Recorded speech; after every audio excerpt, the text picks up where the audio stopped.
ಮಳೆ ನಿಂತರೂ ಕೂಡ ಮಳೆ ಹಲಿ ನಿಲ್ಲಿಲ್ಲ ಅಂತ ಹೇಳ್ತಾರಲ್ಲ, ಹಾಗೆ ಮಳೆ ನಿಂತ ನಂತರ ಆಗಿರುವಂಥ ಅನಾಹುತಗಳು ಕೂಡ ಈಗ ಒಂದಾದ ನಂತರ ಒಂದಿದೆ.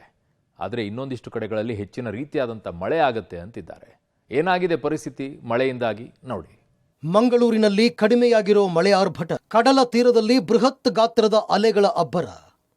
ಮಂಗಳೂರಿನಲ್ಲಿ ಮಳೆ ಆರ್ಭಟ ಕಡಿಮೆಯಾಗಿದ್ದರೂ ಕಡಲ ಅಬ್ಬರ ಮಾತ್ರ ಹೆಚ್ಚಾಗಿದೆ. ಕಡಲ ತೀರದಲ್ಲಿ ಬೃಹತ್ ಗಾತ್ರದ ಅಲೆಗಳು ಅಬ್ಬರಿಸುತ್ತಿವೆ. ತೀರದಲ್ಲಿ ಕಡಲ್ ಕೊರೆತ ತಡೆಯಲು ಹಾಕಿದ್ದ ಕಲ್ಲುಗಳೆಲ್ಲ ಸಮುದ್ರ ಪಾಲಾಗುತ್ತಿವೆ. ಉಳ್ಳಾಲದ ಕಡಲ ತೀರದಲ್ಲಿ ಅಲೆಗಳ ಅಬ್ಬರಕ್ಕೆ ಉಚ್ಚಿಲದಲ್ಲಿರುವ ಯೋಗೇಶ್ ಎಂಬುವರ ಮನೆ ಸಮುದ್ರದ ಪಾಲಾಗುವ ಆತಂಕ ಎದುರಾಗಿದೆ. ಮನೆಯ ಹಿಂಭಾಗಕ್ಕೆ ಬೃಹತ್ ಗಾತ್ರದ ಅಲೆಗಳು ಬಂದು ಅಪ್ಪಳಿಸ್ತಾ ಇವೆ. ಸದ್ಯ ಕಡಲಿಗೆ ಕಲ್ಲುಗಳನ್ನು ಹಾಕ್ತಾ ಇದ್ದು ಅಬ್ಬರ ಮಾತ್ರ ಹೆಚ್ಚಾಗುತ್ತಲೇ ಇದೆ.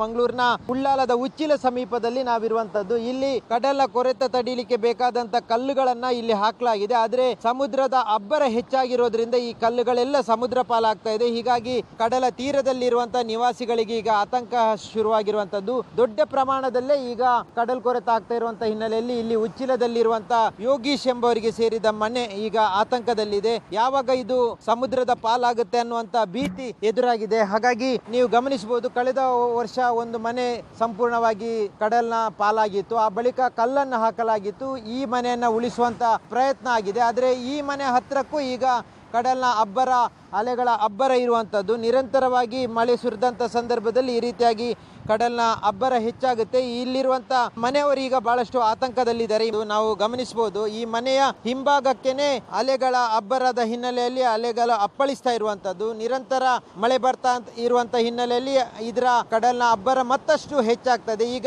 2 ದಿನದ ಮಳೆಗೇನೆ ಇಷ್ಟೊಂದು ದೊಡ್ಡ ಪ್ರಮಾಣದಲ್ಲಿ ಅಬ್ಬರ ಹೆಚ್ಚಾಗಿರುವಂಥದ್ದು. ಇನ್ನು ಪಶ್ಚಿಮ ಘಟ್ಟದಲ್ಲೂ ನಿರಂತರ ಮಳೆ ಆಗ್ತಾ ಇದೆ. ಎಲ್ಲ ಜೀವನದಿಗಳು ತುಂಬಿ ಹರಿತಾ ಇದೆ. ಹೀಗಾಗಿ ಆ ಎಲ್ಲ ನೀರು ಕಡಲಿಗೆ ಸೇರ್ತಾ ಇದೆ. ಹಾಗಾಗಿ ಆ ಸಂದರ್ಭದಲ್ಲಿ ಮತ್ತಷ್ಟು ಅಲೆಯ ಅಬ್ಬರ ಹೆಚ್ಚಾಗುವಂತ ಸಾಧ್ಯತೆ ಇದೆ. ಆಗ ಮತ್ತೆ ಈ ಭಾಗಕ್ಕೆ ಮನೆಯ ಸಮೀಪಕ್ಕೆ ಬಂದು ಅಪ್ಪಳಿಸುವಂತ ಸಾಧ್ಯತೆ ಇದೆ. ಹೀಗಾಗಿ ಈ ಮನೆಯವರು ಆತಂಕದಲ್ಲಿದ್ದಾರೆ. ಸದ್ಯದ ಮಟ್ಟಿಗೆ ಏನಾದರೂ ವ್ಯವಸ್ಥೆ ಮಾಡಿ ಅನ್ನುವಂತ ಒಂದು ಆತಂಕವನ್ನು ಅವರು ವ್ಯಕ್ತಪಡಿಸ್ತಾ ಇರುವಂತದ್ದು. ಉಡುಪಿ ಜಿಲ್ಲೆಯಲ್ಲಿ ಭಾರಿ ಮಳೆ ಮುನ್ಸೂಚನೆ. ಆಳ ಸಮುದ್ರ ಮೀನುಗಾರಿಕೆಗೆ ನಿಷೇಧ. ತೂಫಾನ್ಗಾಗಿ ಕಾಯುತ್ತಿರುವ ಕಡಲ ಮಕ್ಕಳು.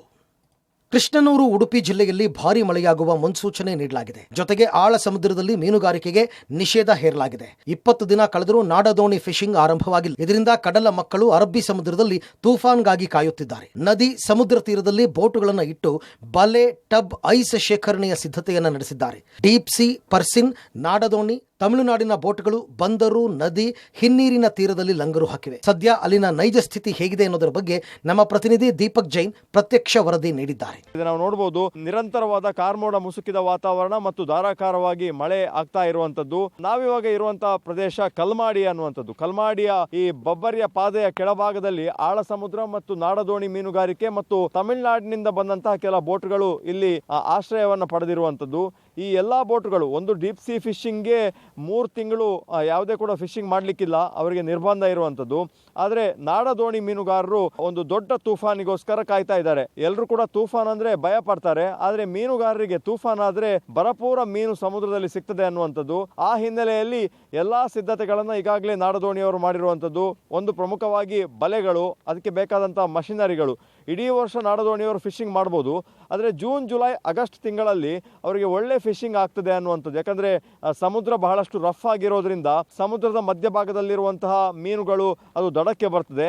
ಆ ಸಂದರ್ಭದಲ್ಲೇ ಇವರು ಸಣ್ಣ ಪುಟ್ಟ ದೋಣಿಗಳನ್ನ ಬಳಸಿ ಫಿಶಿಂಗ್ ಅನ್ನ ಮಾಡ್ತಾರೆ. ಅಂದ್ರೆ ಅದಕ್ಕೋಸ್ಕರನೇ ಒಂದು ವರ್ಗ ಇದೆ ನಾಡದೋಣಿ ಫಿಶಿಂಗ್ ಅನ್ನ ಮಾಡುವಂಥದ್ದು. ಅವರು ವರ್ಷಕ್ಕೆ 3-4 ತಿಂಗಳು ಮಾತ್ರ ಫಿಶಿಂಗ್ ಅನ್ನ ಮಾಡ್ತಾ ಇದ್ದಾರೆ. ಎಲ್ಲಾ ಬಲೆಗಳನ್ನ ಸಿದ್ಧ ಮಾಡಿಕೊಂಡು, ಕಾರ್ಮಿಕರನ್ನೆಲ್ಲ ರಜೆಗೆ ಹೋದವರನ್ನ ವಾಪಸ್ ಬರ್ಕೊಂಡು ಎಲ್ಲ ವ್ಯವಸ್ಥೆಗಳನ್ನ ಮಾಡ್ಕೊಂಡಿದ್ದಾರೆ. ಈ ಭಾಗದಲ್ಲಿ ಕೂಡ ನಾವು ನೋಡಬಹುದು, ತಮಿಳುನಾಡಿಗೆ ಸೇರಿದಂತಹ ಇದು ಕೂಡ ಒಂದು ನಾಡದೋಣಿಯ ರೀತಿಯ ಫಿಶಿಂಗ್. ಇವರು ಕೂಡ ಈಗಾಗಲೇ ಎಲ್ಲ ಸಿದ್ಧತೆಗಳನ್ನ ಮಾಡಿಕೊಂಡು, ಭಾರಿ ಪ್ರಮಾಣದಲ್ಲಿ ಮಳೆ ಬಿದ್ದಂತಹ ಸಂದರ್ಭದಲ್ಲಿ ಕಡಲು ರಫ್ ಆಗ್ತದೆ. ಕಡಲು ರಫ್ ಆಗಿ ಆ ನಂತರ ಮೀನುಗಾರಿಕಾ ಚಟುವಟಿಕೆಗಳಿಗೆ ಅವಕಾಶವನ್ನು ಮಾಡಿಕೊಡ್ತಾರೆ. ಪೂಜೆಯನ್ನ ನೆರವೇರಿಸಿದ ನಂತರ, ಸಮುದ್ರ ಪೂಜೆಯನ್ನ ಮತ್ತು ಇಲ್ಲಿ ದೈವಗಳಿಗೆ ಪೂಜೆಯನ್ನ ನೆರವೇರಿಸಿದ ನಂತರ ಎಲ್ಲಾ ಸಿದ್ಧತೆಗಳನ್ನ ನಾಡದೋಣಿಯವರು ಕೂಡ ಮಾಡ್ಕೊಂಡಿರುವಂತದ್ದು. ಹಾಗಾಗಿ ಹವಾಮಾನ ಇಲಾಖೆ ಮುನ್ಸೂಚನೆ ಕೊಟ್ಟಿದೆ, ವಿಪರೀತ ಗಾಳಿ ಮಳೆ ಇದ್ದಂತಹ ಸಂದರ್ಭದಲ್ಲಿ ಸಮುದ್ರಕ್ಕೆ ಇಳಿಬಾರದು. ಆದ್ರೆ ರೆಡ್ ಅಲರ್ಟ್ ಕಡಿಮೆ ಆದ ಕೂಡಲೇ, ಗಾಳಿಯ ಒತ್ತಡ ಕಡಿಮೆ ಆದ ಕೂಡಲೇ ಫಿಶಿಂಗ್ ಅನ್ನ ಮಾಡಬಹುದು ಅನ್ನುವಂಥದ್ದು. ಮಲೆನಾಡು ಭಾಗದಲ್ಲಿ ಉತ್ತಮ ಮಳೆ. ಟಿಬಿ ಡ್ಯಾಂಗೆ ಅಪಾರ ಪ್ರಮಾಣದಲ್ಲಿ ನೀರು. ಮಲೆನಾಡು ಭಾಗದಲ್ಲಿ ಉತ್ತಮ ಮಳೆಯಾಗಿರುವ ಹಿನ್ನೆಲೆಯಲ್ಲಿ ತುಂಗಭದ್ರಾ ಜಲಾಶಯಕ್ಕೆ ಅಪಾರ ಪ್ರಮಾಣದಲ್ಲಿ ನೀರು ಹರಿದು ಬರ್ತಾ ಇದೆ. ವಿಜಯನಗರ ಜಿಲ್ಲೆ ಹೊಸಪೇಟೆ ತಾಲೂಕಿನಲ್ಲಿರುವ ಟಿಬಿ ಡ್ಯಾಂಗೆ 51,454 ಕ್ಯೂಸೆಕ್ ನೀರು ಹರಿದು ಬರ್ತಾ ಇದೆ. ಅಪಾರ ಪ್ರಮಾಣದ ನೀರು ಹರಿದು ಬರ್ತಿರೋದ್ರಿಂದ ಜಲಾಶಯದಲ್ಲೀಗ ಬರೋಬ್ಬರಿ 34.221 ಟಿಎಂಸಿ ನೀರು ಸಂಗ್ರಹವಾಗಿದೆ. 105 ಟಿಎಂಸಿ ನೀರು ಸಂಗ್ರಹ ಸಾಮರ್ಥ್ಯದ ಈ ಡ್ಯಾಂನಿಂದ 215 ಕ್ಯೂಸೆಕ್ ನೀರು ಹೊರಗೆ ಬಿಡಲಾಗಿದೆ. ಇದರಿಂದ ರೈತರ ಮೊಗದಲ್ಲಿ ಮಂದಹಾಸ ಮೂಡಿದೆ. ಕೊಡಗು ಜಿಲ್ಲೆಯಲ್ಲಿ ಬಿಡುವು ಕೊಟ್ಟ ವರುಣ ಅವಾಂತರಗಳು ಮಾತ್ರ ಕಮ್ಮಿಯೇ ಆಗುತ್ತೆ. ಮಡಿಕೇರಿಯ ಬಲಮುರಿ ಸೇತುವೆ ಮುಳುಗಡೆ. ಕೊಡಗಿನಲ್ಲಿ ಮಳೆ ಕೊಂಚ ಬಿಡುವು ನೀಡಿದ್ರೂ ಮಳೆಯ ಅವಾಂತರಗಳು ಮುಂದುವರೆದಿವೆ. ಮಡಿಕೇರಿ ತಾಲೂಕಿನ ಬಲಮುರಿ ಸೇತುವೆ ಮುಳುಗಡೆಯಾಗಿದೆ. ಇದರಿಂದ ಚಯ್ಯಂಡಾಣೆ ಕಡಂಗ ಸಂಪರ್ಕ ಮಾಡುವ ಕೆಳ ಸೇತುವೆಯ ಸಂಪರ್ಕ ಕಡಿತವಾಗಿ ಗ್ರಾಮಸ್ಥರು ಓಡಾಡುವುದಕ್ಕೆ ಪರದಾಟ ನಡೆಸಿದ್ದಾರೆ. ಮತ್ತೆ ಮಳೆ ಆರ್ಭಟ ಮುಂದುವರೆದರೆ ಮತ್ತೆ ನೀರಿನ ಪ್ರಮಾಣ ಏರಿಕೆ ಸಾಧ್ಯತೆ ಇರುವ ಹಿನ್ನೆಲೆಯಲ್ಲಿ ನದಿ ಪಾತ್ರದ ಜನರು ಸುರಕ್ಷಿತ ಸ್ಥಳಕ್ಕೆ ತೆರಳುವಂತೆ ನೋಟಿಸ್ ನೀಡಿದ್ದಾರೆ. ಪ್ರಸ್ತುತ ಇದೀಗ ಮಡಿಕೇರಿ ತಾಲೂಕಿನ ಕಣ್ಣ ಬಲಮುರಿ ಕ್ಷೇತ್ರದ ಬಳಿ ಇದ್ದೀನಿ. ನೀವು ಇಲ್ಲಿ ದೃಶ್ಯದಲ್ಲಿ ನೋಡಬಹುದು, ಕಾವೇರಿ ಹೊಳೆಯ ಸಮೀಪದಲ್ಲಿ ಪಬ್ಲಿಕ್ ಟಿವಿ ಇರ್ತಕ್ಕಂಥದ್ದು. ನೀವು ದೃಶ್ಯದಲ್ಲಿ ನೋಡ್ತಾ ಹೋದ್ರೆ ಈ ಒಂದು ಕಾವೇರಿ ನದಿ ಅನತಿ ದೂರದಲ್ಲೇ ಒಂದು ಕೆಳ ಸೇತುವೆ ಕೂಡ ಇರ್ತಕ್ಕಂಥದ್ದು. ಸಾಕಷ್ಟು ಹಲವಾರು ಗ್ರಾಮೀಣ ಭಾಗದ ಜನರಿಗೆ ಈ ಒಂದು ಸೇತುವೆಯ ಆಶ್ರಯ ಆಗಿತ್ತು, ಆಶ್ರಯ ಕೊಂಡಿ ಕೂಡ ಆಗಿತ್ತು ಅಂತಾನೆ ಹೇಳ್ಬೋದು. ಯಾಕಂದ್ರೆ ಸುತ್ತಮುತ್ತ ಇರ್ತಕ್ಕಂಥ 10 ಗ್ರಾಮೀಣ ಭಾಗದರು, ಪಾರಾಣೆ ಇರ್ಬೋದು, ಕಡಂಗ ಇರ್ಬೋದು, ಇನ್ನಿತರ ಹಲವಾರು ಗ್ರಾಮಗಳಿಗೆ ಈ ಒಂದು ಕೆಳ ಸೇತುವೆ ಅತ್ಯಂತ ಹತ್ತಿರ ಮತ್ತು ಸಮೀಪ ಆಗಿತ್ತು ನಗರ ಪ್ರದೇಶಗಳಿಗೆ ಹೋಗ್ಲಿಕ್ಕೆ. ಆದ್ರೆ ಇದೀಗ ಕಾವೇರಿ ಮೈದುಂಬಿ ಹರಿತಾ ಇರ್ತಕ್ಕಂಥದ್ದು, ಹೀಗಾಗಿ ಕೆಳ ಸೇತುವೆ ಸಂಪೂರ್ಣವಾಗಿ ಮುಳುಗಡೆ ಕೂಡ ಗೊಂಡಿರ್ತಕ್ಕಂಥದ್ದು. ಹೀಗಾಗಿ ಜನಜೀವನ ಸಂಪೂರ್ಣವಾಗಿ ಗ್ರಾಮೀಣ ಭಾಗದ ಜನರ ಪರಿಸ್ಥಿತಿ ಅಸ್ತವ್ಯಸ್ತ ಕೂಡ ಗೊಂಡಿರ್ತಕ್ಕಂಥದ್ದು. ಯಾಕಂದ್ರೆ ಹಲವಾರು ಭಾಗದ ಜನರು ಕೂಡ ಆ ಮೇಲ್ ಸೇತುವೆ ಏನಾದ್ರೂ ಮಾಡಿಕೊಟ್ಟಿದ್ರು ಕೂಡ ಮಳೆಗಾಲದಲ್ಲಿ ಕೆಲ ತಿಂಗಳುಗಳ ಕಾಲ ಮಾತ್ರ ಆಶ್ರಯಿಸ್ತಾರೆ. ಹೆಚ್ಚಾಗಿ ಕೆಳ ಸೇತುವೆಯನ್ನೇ ಅವಲಂಬಿಸಿಕೊಂಡು ನಗರ ಪ್ರದೇಶಗಳಿಗೆ ಈ ಮಾರ್ಗವಾಗಿ ತೆರಳುತ್ತಾ ಇದ್ರು. ಆದ್ರೆ ಇದೀಗ ಸಂಪೂರ್ಣವಾಗಿ ನೀರಿನ ಮಟ್ಟ ಗಣನೀಯವಾಗಿ ಏರಿಕೆ ಕೂಡ ಆಗ್ತಾ ಇರ್ತಕ್ಕಂಥದ್ದು.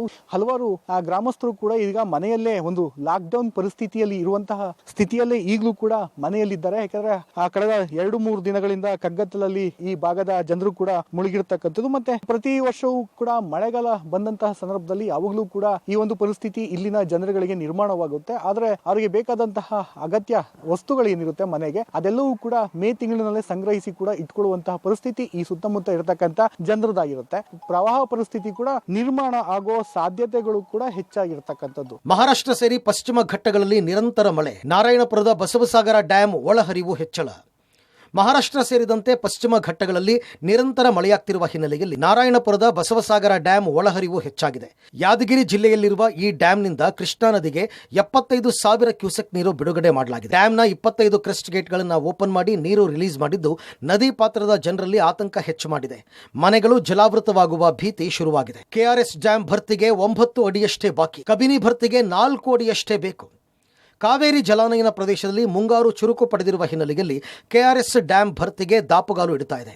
ಕೆಆರ್ಎಸ್ ಡ್ಯಾಂಗೆ 34,092 ಕ್ಯೂಸೆಕ್ ಒಳಹರಿವು ಬಂದಿದ್ದು 115.78 ಅಡಿ ನೀರಿನ ಮಟ್ಟ ತಲುಪಿದೆ. ಕನ್ನಂಬಾಡಿ ಕಟ್ಟೆ ಭರ್ತಿಗೆ ಕೇವಲ 9 ಅಡಿಗಳಷ್ಟೇ ಬಾಕಿ ಇದೆ. 11 ಟಿಎಂಸಿ ನೀರು ಬಂದರೆ ಕೆಆರ್ಎಸ್ ಜಲಾಶಯ ಸಂಪೂರ್ಣ ಭರ್ತಿಯಾಗಲಿದೆ. ಇನ್ನು ಕೇರಳದ ವಯನಾಡಿನಲ್ಲಿ ಮಳೆ ಹೆಚ್ಚಾಗಿದ್ದರಿಂದ ಕಬಿನಿ ಜಲಾಶಯದ ಒಳಹರಿವಿನಲ್ಲಿ ನೀರಿನ ಪ್ರಮಾಣ ಏರಿಕೆಯಾಗಿದೆ. ಜಲಾಶಯದ ಗರಿಷ್ಠ ಮಟ್ಟ 2,284 ಅಡಿಯಾಗಿದ್ದರೆ ಇಂದಿನ ನೀರಿನ ಮಟ್ಟ 2,280.84 ಅಡಿಗೆ ತಲುಪಿದೆ. ಕಾಫಿನಾಡಿನಲ್ಲಿ ಮಳೆ ನಿಂತರೂ ಅವಾಂತರ ನಿಂತಿಲ್ಲ. ಕುಸಿಯುತ್ತಿರುವ ಗುಡ್ಡ, ಆತಂಕದಲ್ಲಿರುವ ಜನರು. ಮಲೆನಾಡಲ್ಲಿ ಮಳೆ ನಿಂತರೂ ಅವಾಂತರ ಮಾತ್ರ ನಿಲ್ತಲೇ ಇಲ್ಲ.